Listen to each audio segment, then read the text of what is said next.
Welcome to another exciting episode of the Bevel Library India podcast. This episode are dedicated to the how to we can improve our self study, कैसे हम कर सकते हैं और during हमारे self study preparation में क्या क्या दिक्कतें आती है, कहाँ पे मोटिवेशन कम हो जाती है हमारे, वो सारी चीजों के ऊपर हम डिस्कस कर रहे होंगे। और आज हमारे साथ हमारे जो गेस्ट हैं उनका इंट्रोडक्शन के साथ मैं शुरू करता हूँ कि वो होल इंडिया जो अपनी एग्जाम कंडक्ट करवाती है उसमें AIR 10th पे हैं और ये सब केवल सेल्फ स्टडी की वजह से हुआ है। तो first of all I welcome you Archi to our platform, और हम यहाँ पे आपसे जानना चाहेंगे कि आपकी कहानी, आपकी पूरी जर्नी कैसे रही यहाँ तक सेल्फ स्टडी, और क्या क्या मेंटरशिप प्रोवाइड किया गया आपको या किससे आपको मेंटरशिप मिले, उन सारी चीजों के ऊपर हमारी पूरी ऑडियंस जानना चाहेंगी और हम भी जानना चाहेंगे कि सेल्फ स्टडी आपको किस तरीके से मदद किया। So first of all, can you introduce इन तो लिटिल बिट। जैसे कि आप लोगों को नाम तो पता ही है, आर्ची नाम है। और अभी रिसेंटली हम कोल इंडिया में पोस्टेड हैं, सिंगरौली डिस्ट्रिक्ट में। ओके। तो बेसिकली अगर सेल्फ स्टडी की बात करें तो क्या है कि 2019 में बीटेक पास आउट है। और फिर उसके बाद कोविड, आपको पता है, 2020 से स्टार्ट हो गया था। उस टाइम क्या है कि कोचिंग और ये मतलब जस्ट वो एक ऐसे मोड पे थे जब वो ट्रांजिशन मोड पे थे ना, वो एक ऑफलाइन से ऑनलाइन में जस्ट ट्रांजिट कर रहे थे। और उनका भी ऑनलाइन मीडियम जो है इतना स्ट्रांग नहीं था कि वहाँ से कुछ हेल्प मिल पाए, या फिर ऑफलाइन आप जा करके एक कोचिंग अवेल नहीं कर सकते। इसलिए जो हमने चूज किया था वो था कि सेल्फ स्टडी ही करनी है। और कैसे भी बीटेक खत्म हो गया था, बीटेक खत्म होने के बाद आपको बहुत ज़्यादा प्रेशर होता है कि आप कैसे भी एक जॉब एक्वायर कर सको। उस टाइम पे 2019 में एक्चुअली क्या है, एमटेक भी ज्वाइन कर लिया था। अब एमटेक भी है, ऑनलाइन क्लासेस ही उसकी चल रही थी 2020 में। और 2020 में सडनली कोल इंडिया ने फिर अपना पेपर एग्ज़ाम लॉन्च किया। तो ये था कि कैसे भी इस एग्ज़ाम को क्वालिफाई करना है। और क्योंकि ऑप्शंस बहुत कम है अभी इंजीनियरिंग सेक्टर में, आप देखेंगे अगर तो बहुत ही कम वैकेंसीज आती हैं। स्पेशली हमने सिविल से इंजीनियरिंग बीटेक की हुई है, तो सिविल में भी बहुत ही कम उस टाइम वैकेंसीज थी। फिर मतलब सेल्फ स्टडी स्टार्ट कैसे की, यही सोचा कि कैसे भी जॉब तो चाहिए अभी। फिर तो एक एक वही जिद था कि मोटिवेशन था। हमें खुद से करना है और खुद से कर लेंगे। सिचुएशन भी नहीं, क्योंकि क्रिएट कोई हुई और, और हाँ। हाँ मतलब जैसे ऐसे देखा जाए तो कोई और दूसरा ऑप्शन भी नहीं था। आप या तो खुद से करो, या तो आप वेट करो एक आध दो साल का कि चीजें नॉर्मल हो, फिर आप उसके बाद करो। तो एग्जैक्टली। टाइम वेस्ट करना, तो मतलब हमें नहीं लगता कि किसी को भी अपना एक भी दिन वेस्ट करना चाहिए। एग्जैक्टली। सो आर्ची, जैसे कि आपने बताया कि हमारे पास एक सिचुएशन था कि हम ऑप्शंस नहीं थे हमारे पास, तो वहां से हम्म। मोटिवेशन आया। अभी हमारे पास जस्ट लाइक बहुत सारे स्टूडेंट्स जो जुड़ते हैं हमारे साथ, वो बोलते हैं हम सेल्फ स्टडी तो करना चाहते हैं, हम स्टार्ट भी कर देते हैं सेल्फ स्टडी, बट उसको कंटिन्यू नहीं कर पाते। तो आपके पास ऐसा क्या था जो सस्टेन कर गए? एक तो आपने बताया सिचुएशन ऐसा था, आप कुछ और नहीं कर सकते थे, लेकिन उसमें भी डिस्ट्रैक्शंस आती हैं, जाहिर सी बात है कि हमारे पास हम्म। डिस्ट्रैक्शन आएंगी, हम अपने जर्नी को कंटिन्यू नहीं कर पाएंगे। लेकिन आपने उसको कैसे कंटिन्यू फॉलो अप किया, उसके बारे में कुछ आप बता सकते देखिए, सबसे पहले और सबसे इम्पोर्टेंट चीज़ होती है कि आपको सिलेबस पता हो। जो भी आप एग्ज़ाम प्रिपेयर कर रहे हैं, आपको पहले सबसे ज़्यादा इम्पोर्टेंट है कि आप उसका एक सिलेबस निकालें और एक लिस्ट बनाएं कि आपका क्या क्या सिलेबस कब कंप्लीट होता जा रहा है। उससे क्या है, जैसे एक टारगेट आपने कंप्लीट कर लिया, ऐसा नहीं है कि आपने देख लिया कि फॉर सपोज 14 सब्जेक्ट्स हैं और हमें 14 के 14 एक ही महीने में ख़त्म करके अगले महीने से टेस्ट सीरीज देनी है, ये पॉसिबल नहीं हैं? होता। तो इसीलिए क्या है, एक एक टॉपिक वाइज पहले तो एक पूरी लिस्ट प्रिपेयर करना बहुत जरूरी होती है। तो जब आपकी एक टॉपिक वाइज लिस्ट प्रिपेयर हो जाती है तो आप इंश्योर करो कि आप कहीं से भी स्टार्ट करो, मतलब हिट एंड ट्रायल दो कि कौन से सब्जेक्ट में आप ज़्यादा कंफर्टेबल हो। जैसे जरूरी नहीं है कि इस सब्जेक्ट में आप कंफर्टेबल नहीं हो तो भी आप उसी को, क्योंकि वो ज़्यादा इंपॉर्टेंट है या ज़्यादा नंबर आते हैं उसमें, तो आप उन्हीं को खींच रहे हो। ऐसा नहीं है, पहले आप जिस सब्जेक्ट के साथ कंफर्टेबल हो उससे स्टार्ट करना चाहिए। क्योंकि जो क्या बोलते हैं, मतलब जिनमें कॉन्फिडेंस होता है ना पहले से, या फिर कुछ आपको इजी लग रहे होते हैं, वो हाँ। अगर कंप्लीट हो जाते हैं तो थोड़ा कॉन्फिडेंस लेवल बढ़ जाता है कि चलो इतना हो गया, अभी इतना ही और बचा है। तो यस। ऐसे करके एक प्रोसेस होती है कि आप उसको फॉलो कर सकते हो। हमने यही किया था कि हमारे पास एक कंप्लीट लिस्ट थी टॉपिक्स की। अब एग्जैक्टली। उसके बाद जैसे जैसे हम टॉपिक खत्म करते जा रहे थे, उसे हमने टिक किया। फिर ये है कि आप एक टॉपिक खत्म कर ले रहे हो तो आप उस टॉपिक को छोड़ दो, क्योंकि यस। आपको दूसरा भी खत्म करना है। हाँ। एक ही पे अटक के नहीं रहना है कि आपको अभी लग रहा है कि अभी इसमें कॉन्फिडेंस कम है, इसको थोड़ा और इन डेप्थ पढ़ना चाहिए और पढ़ना चाहिए। ऐसा नहीं है, एक बार पढ़ लिया मतलब एटलीस्ट सिलेबस के अकॉर्डिंग सारा कुछ आपने कवर कर लिया, तो आप नेक्स्ट पे मूव करो और नेक्स्ट को पढ़ना शुरू करो। और ओके। अगर आपको लगता है कि फर्स्ट वाले को रिवीजन की जरूरत है, तो आप कुछ टाइम के बाद, जैसे 2 या 3 महीने के बाद भी उसको जाके रिवाइज करोगे, कुछ ना कुछ आपको याद आ ही जाएगा उसमें से। ओके, तो स्मार्ट वे ऑफ प्रिपरेशन, इसके वजह से हम आगे बढ़ सकते हैं ना, ये बेसिकली ये करना। और कुछ ऐसी प्रॉब्लम्स आर्ची आपने फेस किया ड्यूरिंग योर प्रिपरेशन?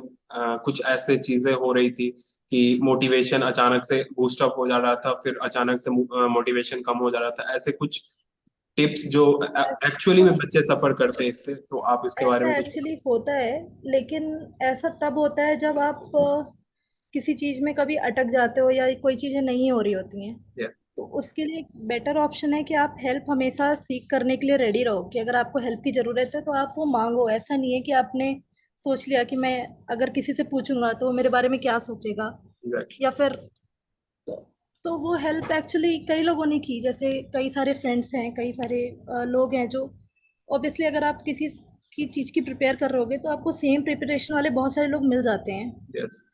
में से रिलेटेड। अगर नहीं भी मिलते हैं तो हार्डली 1 या 2 लोग तो होते ही हैं।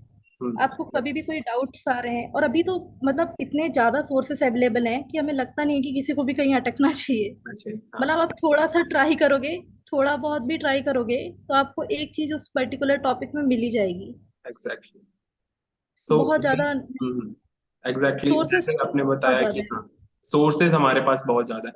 समटाइम हमारे पास बहुत ज्यादा सोर्स होना भी नुकसान कर जाता है, यहाँ पे अभी नहीं, एक्चुअली भी उस होती है। सोर्स में आपको ऐसे नहीं जाना है ना कि आप बहुत सारे सोर्सेस फॉलो कर रहे हो। जैसे हमने बोला कि आप अगर कभी आप अटक रहे हो, हाँ। आपके पास सोर्स इतने ज्यादा हैं, अगर आपको इस लैंग्वेज में कोई चीज समझ नहीं आ रही है, आप उसको सिंप्लीफाइड लैंग्वेज में ढूंढ के उससे पढ़ सकते हो। एग्जैक्टली। तो मैक्सिमम चीजों को सिंप्लीफाई करने की कोशिश करनी चाहिए, कि जितना सिंपल आपको जो चीज समझ आ रही है। इसलिए हमने पहले ही बोला था कि आप hit and trial method use करो, जो एग्जैक्टली। आपको समझ आ रहा है, जिसमें आप कंफर्टेबल हो। पहले आप मेजर जो सिलेबस है उसी में खत्म करने की कोशिश करो।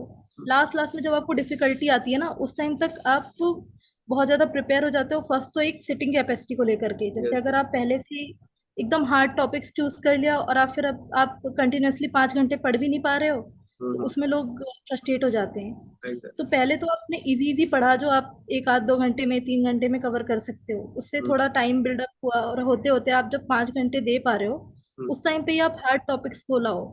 यस। और फिर जब वो हार्ड टॉपिक आपके सामने आते हैं, तब आपके पास टाइम होता है, आपकी सिटिंग कैपेसिटी होती है 5 से 6 घंटे की। यस। यस। मतलब मिनिमम होती है वो, तो उससे भी ज्यादा आपको मोटिवेशन खुद ही में बढ़ जाता है अगर चीजें कंप्लीट होने लगती हैं। यस। यस। और हमारा मानना है कि आप एक एक टॉपिक खत्म करो, उस टॉपिक का टेस्ट दो, और टेस्ट देने से डरना नहीं चाहिए। हमेशा ऐसा हमने देखा है लोगों को कि वो टेस्ट देने से बहुत ही ज्यादा डरते हैं। उन्हें ऐसा लगता है कि पता नहीं टेस्ट में कितने मार्क्स आएंगे, यार एग्जैक्टली। कम भी आएंगे तो कोई क्या करेगा तुम ही हाँ। क्या कर। एग्जैक्टली। सो ये सही बात है कि हाँ, आपको खुद की एनालिसिस मिल जाएगी टेस्ट देने से, तो आप टेस्ट तो जरूर ही दो। जस्ट तो लाइक मैं, एनालिसिस जस्ट में लाइक कुछ। आपको एक आइडिया मिल जाएगा कि एक्चुअली क्वेश्चन पूछे कैसे जाते हैं। जैसे एग्जैक्टली। अभी आप पढ़ रहे हो फॉर सपोज, और आपको पता ही नहीं कि क्वेश्चन में आते क्या हैं, आपके लिए क्या पढ़ना इंपॉर्टेंट है क्या नहीं है। तो वो चीजें आपको टेस्ट से ही पता चलेंगी कि कैसे क्वेश्चन पूछे जा रहे हैं, आपको कहाँ फोकस करना है कहाँ नहीं करना। सिर्फ एक सब्जेक्ट के नहीं, हर सब्जेक्ट का एक वे पता चल जाएगा कि क्वेश्चन कैसे आते हैं हाँ। पेपर्स में। जस्ट लाइक आरजी, एक और चीज हमारे पास स्टूडेंट्स के कंटिन्यूअसली आते हैं कि हम डेवलप नहीं कर पा रहे हैं वो टेक्निक। ऐसा क्या टेक्निक है जिससे आप सेल्फ स्टडी जो है उसका खुद से पढ़ सकते हो?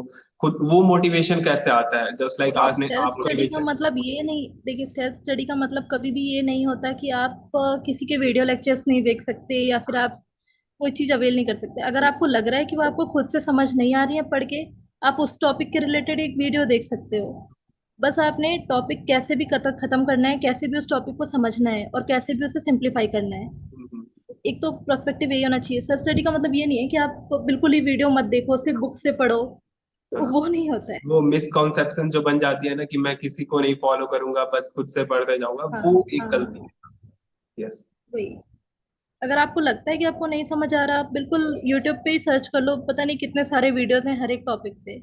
एग्जैक्टली। आपको आसानी से वो दूसरे लैंग्वेजेस में, जैसे अगर आपको फॉर सपोज इंग्लिश कंफर्टेबल नहीं है, तो कोई एग्जाम आपको नहीं बोलता कि आपको इंग्लिश आनी चाहिए। आनी चाहिए। अगर आप इंग्लिश में कंफर्टेबल नहीं हो, तो आप अपनी रीजनल लैंग्वेज में या फिर हिंदी में, जिसमें भी कंफर्टेबल हो, आप उसमें वो टॉपिक सर्च करो।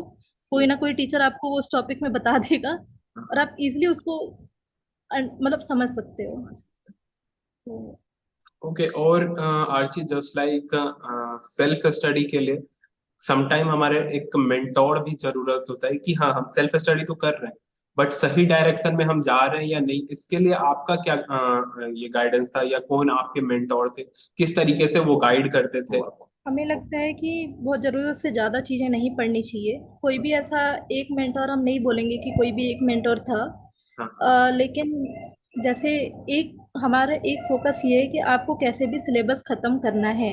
तो यस। आप अगर एक ही टॉपिक को इन डेप्थ पढ़ने लग जाओगे तो आप सिलेबस ख़त्म नहीं कर सकते। एक टॉपिक फॉर सपोज जैसे हमने एमटेक किया हुआ है स्ट्रक्चर से, तो अभी भी बीटेक में भी लोग स्ट्रक्चर पढ़ते हैं, हाँ। एमटेक में भी स्ट्रक्चर पढ़ते हैं, और अगर हम उस और इन डेप्थ जाना चाहें तो हम पीएचडी भी कर लेंगे उसमें। एग्जैक्टली। लेकिन वो एक टाइम टेकिंग प्रोसेस है ना। आपको इतना जब क्वेश्चन इतने ज्यादा इन डेप्थ आते ही नहीं है तो आपको उतने डेप्थ में जाने की जरूरत क्या है।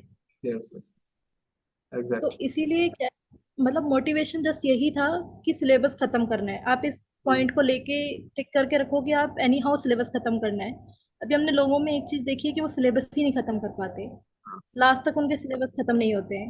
यस। और वो सिर्फ इम्पोर्टेंट इम्पोर्टेंट पढ़ रहे होते हैं कि यही सब्जेक्ट इम्पोर्टेंट है, हमने यही पढ़ना है। हाँ हाँ तो हाँ। इम्पोर्टेंट है, बट आपको ये समझना है कि वो मार्क्स जो है डिवाइडेड होते हैं, हर सब्जेक्ट से कुछ ना कुछ मार्क्स होते हैं। आप Yes. उन्हीं 10 10 नंबर के लिए आप चाहे उसको 10 महीना पढ़ोगे तो आप 10 ही नंबर ला पाओगे ना। तो आपको पहले तो सिलेबस पूरा खत्म करना है और बहुत ज्यादा इन डेप्थ में जाए बिना खत्म करना है। यस। सो और जब भी आपको ब्रेक लेने की जरूरत है तो हमें लगता है ब्रेक भी ले लेना चाहिए। ऐसा नहीं है कि आप पढ़ रहे हो पर एक समटाइम्स चीज स्टूडेंट सोचते हैं कि ब्रेक नहीं लूंगा, मैं ऐसे कंटिन्यूअसली 10 घंटे पढ़ूंगा तो ऐसे में क्रैक हो जाएगा। ये एक मिसकंसेप्शन है स्टूडेंट्स से के क्या लिए। है कि आप अगर अपने ऊपर बहुत ज्यादा हार्श हो जाते हो तो उससे मोटिवेशन लूज हो जाती है। एग्जैक्ट। तो बहुत ज्यादा हार्श नहीं होना है। सिर्फ एक ये है कि अगर आप किसी दिन आपको लग रहा है कि आप एक ही घंटा निकाल पा रहे हो पढ़ने के लिए तो उन एक ही घंटे में पढ़ो। बस एक जो कंसिस्टेंसी है उसको तोड़ना नहीं चाहिए। और सबसे ज्यादा इम्पोर्टेंट ये है कि अगर लगता है कि मुझे पढ़ना है तो आप सबसे पहले दिन में पढ़ लो, तो आपको लास्ट में वो काम नहीं करना पड़ेगा। या तो आप रात में कंफर्टेबल हो तो कल ही का जो सिलेबस है वो आज ही कवर करके सो। एग्जैक्ट। एक दिन मतलब या तो प्रियर रहो आप।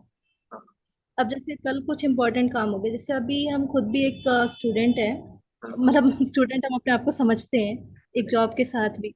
एग्जैक्ट। तो हमें ऐसा लगता है कि जॉब के साथ टाइम निकालना बहुत मुश्किल हो जाता है। जैसे आप 8 आवर्स ड्यूटी भी कर रहे हो, फिर उसके बाद अपना घर भी देख रहे हो, और कुछ और भी काम होते हैं, बाहर भी काम होते हैं। हो सकता है कि 8 घंटे की ड्यूटी है वो कभी 9 से 12 घंटे की हो गई। तो ऐसे टाइम जो है किसी भी प्रिपरेशन के लिए निकालना मुश्किल होता है, पर हमने यहाँ लोगों को जॉब के साथ भी यूपीएससी जैसे एग्जाम निकालते हुए देखे हैं। एग्जैक्ट। और that's with the help of their motivation self study, हाँ। एग्जैक्ट। तो मतलब उन्होंने या फिर किसी ने भी इतना टाइम अगर उनके पास नहीं होता, जैसे अगर एक आप सिर्फ स्टूडेंट हो और एक वर्किंग प्रोफेशनल हो, उसमें बहुत डिफरेंस होता है। लेकिन मेन है कि अगर आपको इंटरनल मोटिवेशन इतना हाई है कि हमें हाँ नहीं करना ही है, हाँ हाँ तो वो कर ही लेते हैं अल्टीमेटली। और उसके लिए बस एक ही चीज आपको फॉलो करनी है कि थोड़ा सा स्मार्ट होना है, हाँ। टाइम अपना अननेसेसरी वेस्ट नहीं करना है। काम होते हैं तो ठीक है, उसको एक्सेप्ट करो। और फिर से अगर आज मन नहीं कर रहा है, आज लग रहा है कि नहीं पढ़ना है, या फिर बहुत ज्यादा आप एक टॉपिक से बोर हो रहे हो, तो आप टॉपिक चेंज कर दो। पर यस। आप उस टॉपिक को फिर टिक मार्क मत करो कंप्लीटेड में। उसको आप लास्ट तक रखो कि आपका वो कंप्लीट नहीं है, हमें वो कभी ना कभी करना है। यस। बहुत ज्यादा किसी चीज को पकड़ के चलना या फिर उसी एक ही सब्जेक्ट को लेके चलना हमें हमारे ख्याल से सही नहीं है वो। यस। सो अर्जी, हम्म। एक और इम्पोर्टेंट चीज हो जाती है स्टूडेंट के लाइफ में, टाइम मैनेजमेंट। बहुत सारे स्टूडेंट का कंप्लेन होता है मेरे पास टाइम नहीं मिल पा रहा। जैसे आप वर्किंग के साथ एग्जाम क्रैक कर सकते हो, तो उन स्टूडेंट्स को कैसे हम मोटिवेट कर सकते हैं कि टाइम हमारे पास सबके पास सेम है, उसमें हम टाइम मैनेज कैसे करें उस चीज को? देखिए जो हमने कहा ना आपको, मतलब हम एक ही चीज से स्टिक करते हैं कि आपको पहली बार टॉपिक्स जो है खत्म करनी है। अगर जैसे हमें फॉर सपोज अभी हम कैसे कर रहे हैं कि अगर हमें ऑफिस में थोड़ा टाइम मिला कि फॉर सपोज 1 घंटा हम फ्री है, मेरे पास कुछ काम नहीं है, तो हमने उस 1 घंटे के हिसाब से कोई एक छोटा टॉपिक ढूंढा, उसे पढ़ लिया, यस। अभी वो खत्म हो गया। ऐसे टाइम अपने हिसाब से ही मैनेज कर सकते हैं क्योंकि सभी का शेड्यूल अलग है। एग्जैक्टली। अभी जैसे हमारा शेड्यूल अलग है, अब हमें अगर लंच टाइम में लगता है कि हमारे ये टॉपिक्स खत्म हो सकते हैं या फिर इस पर्टिकुलर सब्जेक्ट्स में हम ये पढ़ करके इसको खत्म कर सकते हैं, तो हम उसे उस टाइम ही खत्म कर लेते हैं। और एग्जैक्टली। अगर हमें लगता है कि सोने के पहले हमारे पास 2 घंटे हैं, तो अगर 2 घंटे में आप देखो कि आप पहले ही देख सकते हो ना बुक्स के थ्रू या वीडियोस के थ्रू कि वो कितना लंबा है, 2 घंटे का है या 3 घंटे का है, या फिर बुक में 4 पेजेस हैं या 10 पेजेस हैं। उसके अकॉर्डिंग आप मैनेज कर लो कि अगर आपको लगता है 10 पेजेस से हम कंटिन्यूस को कवर नहीं कर सकते, तो आप उसको उस टाइम के लिए छोड़ दो। जो छोटे टॉपिक्स हैं उसको पहले खत्म कर लो। तो यही है। और अब अभी तो ऐसे हमारे पास बहुत सारे अपॉर्चुनिटी है, जैसे हमारी बेबल इंडिया है, एक लाइब्रेरी है। आप सब्सक्रिप्शन रखोगे, आपको तुरंत आप फोन खोलो, जब भी आपको फ्री टाइम मिलता है आप वहां पे देख सकते हो। तो यस, हमारे पास अभी सोर्सेज बहुत है जिससे हम कर सकते हैं इस चीज को मैनेज विद वर्किंग। और ओनली स्टूडेंट अगर कोई प्रिपेयर कर रहा है तो उससे टाइम मैनेज नहीं हो रहा है, तो उसको क्या करना चाहिए, आप बताओ। कि नहीं, देखिए प्रोग्रेस ट्रैक करना बहुत जरूरी होता है, एग्जैक्ट। चाहे आप उसको ऑनलाइन मीडियम से करो, ऑफलाइन मीडियम से करो, किसी भी मीडियम से करो। जैसे आपने बोला बेबल इंडिया है आपके पास, अगर वो आपको बता रहा है कि आपकी प्रोग्रेस कितनी है, फॉर सपोज आपने अभी तक कितना सिलेबस खत्म किया है, तो वो आपके लिए बेटर है ना, क्योंकि आप बार बार उसको रिमाइंड कर सकते हो कि हाँ यार अभी तो 50% ही हुआ है, अभी तो मुझे और भी पढ़ना है, यस यस। या अभी हमारा 80% हो गया, हमें और कितनी रिक्वायरमेंट है। तो एक ऑन टाइम जो ग्राउंड रिपोर्ट होती है वो होनी बहुत जरूरी होती है। एग्जैक्ट। और दूसरा जो डेटा मैनेजमेट होता है वो भी बहुत जरूरी होता है। जैसे फॉर सपोज आप किसी भी सेक्टर में देखोगे, सिर्फ एक ही सेक्टर में नहीं, हर सेक्टर में सबसे इम्पोर्टेंट चीज क्या होती है कि डेटा कॉन्क्रीट होना चाहिए आपके पास, एक ऑथेंटिक सोर्स होने चाहिए किसी चीजों की। तो ऐसा नहीं है कि आप किसी भी टीचर से उठा के पढ़ ले रहे हो या फिर किसी भी बुक को प्रेफर कर ले रहे हो। एग्जैक्ट। पहले तो बुक की सिलेक्शन और अ, सबसे इम्पोर्टेंट चीजें वही है, हमें लगता है। लोग बहुत जल्दी इसीलिए डर जाते हैं, जैसे फॉर सपोज हमने एक बुक फॉर सपोज उठा ली एमसी हिल्स की, अभी उनकी जो लैंग्वेज है वो हमें समझ नहीं आ रही, तो हमें पहले लगेगा कि यार ये बहुत डिफिकल्ट है, लैंग्वेज भी समझ नहीं आ रही और पता नहीं ये हो पाएगा नहीं हो पाएगा, खत्म होगी नहीं होगी। तो वो आप ऐसा जरूरी नहीं है कि उसी बुक से पढ़ो, आप पहले उसमें सर्च करो कि आपको कौन सी बुक कंफर्टेबल है। यस। और सपोज वही टॉपिक किसी में कुछ ज्यादा एलोबरेट करके किसी ने अच्छे से एक्सप्लेन किया है विद एग्जांपल्स, तो आपको ज्यादा समझ आ रही है, आपको इंटरेस्ट आ रहा है, तो आप पहले ऐसा एक कुछ कॉन्क्रीट सोर्स जो है वो और डेटा जो है वो मेंटेन करो कि जिसमें आपके मतलब अंडरस्टैंडिंग के हिसाब से एक बुक है, और आप उसको रीड करना शुरू करोगे तो ऑटोमेटिकली आपको अच्छा लगने लगेगा, हाँ लगेगा कि समझ आ रहा है, तभी आप आगे बढ़ोगे। Yes yes. वो एक बहुत इंपॉर्टेंट होता है बुक सिलेक्शन में। जैसे हमने खुद भी बहुत सारी बुक्स देखी हैं और बहुत सारे में ट्राई की हैं, लेकिन सभी को पढ़ पाना मुश्किल है। एग्जैक्टली। हमें खुद भी नहीं समझ आती, मतलब नहीं आती तो नहीं आती, अभी तो जो आती है आप उसमें से पढ़ो। हाँ। ऐसे बाउंडेशन तो किया नहीं हुआ है, हो सकता है कि एनसीईआरटी आप पढ़ने की कोशिश करो और एनसीईआरटी ना समझ आ रही हो, जरूरी नहीं है। आप बस एनसीईआरटी का जो सिलेबस है वही सेम सिलेबस अगर किसी और बुक में ज्यादा बेटर मिल रहा है, आप उसको प्रेफर करना स्टार्ट कर दो। एग्जैक्टली। देखिए अल्टीमेटली आपको क्वेश्चन बनने चाहिए, आपने कहाँ से पढ़ा है, किससे पढ़ा है, वो कुछ मैटर नहीं करता। तो अनटिल और अनलेस आप क्वेश्चन सॉल्व कर पा रहे हो, वो एक मेजर चीज है। तो इसीलिए हम क्वेश्चंस को पैरेलल रखते हैं, जैसे ऐसा नहीं है कि आप प्रिपरेशन के टाइम में क्वेश्चन देख ही नहीं रहे हो, लास्ट में क्वेश्चन देखेंगे, कुछ लोग एकदम लास्ट में क्वेश्चन देखते हैं। तो ऐसा नहीं है, क्वेश्चन आपको पैरेलल रखने होते हैं, तो क्वेश्चन बनने लगते हैं तो हमको लगता है मोटिवेशन खुद आ जाता हाँ, है। आ जाएगा, एग्जैक्टली आ जाएगा। और एक जो ट्रैकिंग है, जस्ट लाइक आपने बताया कि या ऑफलाइन ट्रैकिंग करो, सेल्फ ट्रैकिंग करो, या कोई ऑनलाइन प्लेटफॉर्म है जैसे हमारी बेबल इंडिया है, वहां से आप ज्वाइन करके ट्रैकिंग करते हो, तो वो एक अच्छा गाइडेंस मिलता है कि हाँ आपने हाँ 50% कंप्लीट किया, आपके पास और इतने दिन में ये चांसेस है, ये कर सकते हो। तो वो एक इम्पोर्टेंट चीज होती है हमारे लिए। देखिए तो अभी का भी इंटरव्यू देखोगे या फिर किसी को भी आप फॉलो करोगे, तो यस। मैक्सिमम लोग आपको सजेस्ट करेंगे ऑनलाइन मोड में जाने के लिए। एग्जैक्ट। उसका एक मेजर फायदा तो यही होता है कि आपके सारे जो सोर्स हैं, जो सारे डेटा होते हैं, वो एक जगह पे आपको मिल जाते हैं। फॉर सपोज आप कुछ बुक प्रेफर कर रहे हो, अब वो बुक आपने घर में रख दी है, हाँ पर आप कहीं और ट्रेवल कर रहे हो, उस टाइम तक आप फिर आपकी प्रिपरेशन छूट जाती है। हाँ। एग्जैक्ट। या फिर और जैसे कि हम ऑफिस जाते हैं, तो अब अगर हमें पढ़ना है तो हम घर से हर एक बुक को ऑफिस ले जा नहीं सकते ना पढ़ने के लिए। एग्जैक्ट। तो हमारे लिए तो बेटर यही है कि हम या तो अपने आईपैड में या फिर हमारे पास जो भी सोर्सेस है फोन में या लैपटॉप में जो भी हम यूज कर रहे हैं उसमें एक डेटाबेस रखें कि हमें वो कभी भी रिवाइज करना है, कभी भी पढ़ना है हाँ, और कभी भी उसको ट्रैक करना है, तो हम उसको कर सकते हैं। Exactly, yes. सो एक आखिरी क्वेश्चन लेंगे कि जस्ट लाइक कुछ ऐसा टिप जो आप अभी जो प्रिपरेशन कर रहे हैं स्टूडेंट्स उनको दे सके एट द एंड, कि किस तरीके से किस वे में लेके जाए प्रिपरेशन, या कुछ मास्टर टिप्स जो आपने एग्जाम क्रैक किया है ड्यूरिंग उसमें यूज किया था, उसके बारे में आप बताइए। स्टार्टिंग से बोल तो रहा हूँ, हमने सिर्फ एक ही स्ट्रेटजी यूज की है। ज्यादा इधर उधर करना इधर ही नहीं उधर है और नहीं ज्यादा भटकना है, सोचना बस एक पाथ को लेके निकल जाना है। नहीं, मतलब Exactly. हमारा ये है कि ज्यादा सोचना ही नहीं है। आप जितना ज्यादा सोचोगे ना कि ये नहीं हो रहा, वो नहीं हो रहा, ये पता नहीं और लोग कितना पढ़ ले रहे होंगे, वो 10 बुक हाँ, से पढ़ रहे हैं, हम तो एक ही से पढ़ रहे हैं, वो सब मैटर नहीं करता। सिर्फ एक पे आप फोकस करो कि आपको क्वेश्चन बनने चाहिए। हाँ, और दूसरा ये है कि आपका सिलेबस खत्म होना चाहिए। हमारे लिए तो है कि सिलेबस खत्म ही कर लेना बहुत बड़ी बात होती है किसी के लिए। एग्जैक्टली, वो ओके, सिलेबस खत्म कर लें और फिर उसको क्वेश्चन सॉल्व कर लें, तो बस नहीं तो एग्जाम में चाहिए हाँ, दो चीजें। ओके। सो तो थैंक फोकस यू उसी Archi, nice to talking with you. और फिर हमारे ऑडियंस को भी काफी चीजें सीखने को मिली होगी, जरूर मोटिवेट हुएंगे आपसे। फिर अगर कुछ भी डाउट्स रहते हैं हमारे ऑडियंस के, तो हम चाहेंगे कि आप कमेंट सेक्शन में जरूर डालें। हम आपके एक्सपर्ट के साथ डायरेक्ट डिस्कस करके आपको आंसर पहुंचाने की कोशिश करेंगे। और आई होप ये पॉडकास्ट आपको पसंद आई होगी। Thank you Archi for coming with us. और तब फिर हम बात करेंगे किसी और नेक्स्ट सेशन में, नेक्स्ट पॉडकास्ट में, नेक्स्ट चीजों के ऊपर, नेक्स्ट टॉपिक। आपको पसंद आया हो तो hit the like and subscribe button. फिर मिलते हैं, तब तक के लिए bye bye guys, take care. Thank you Archi, thank you. Signing out.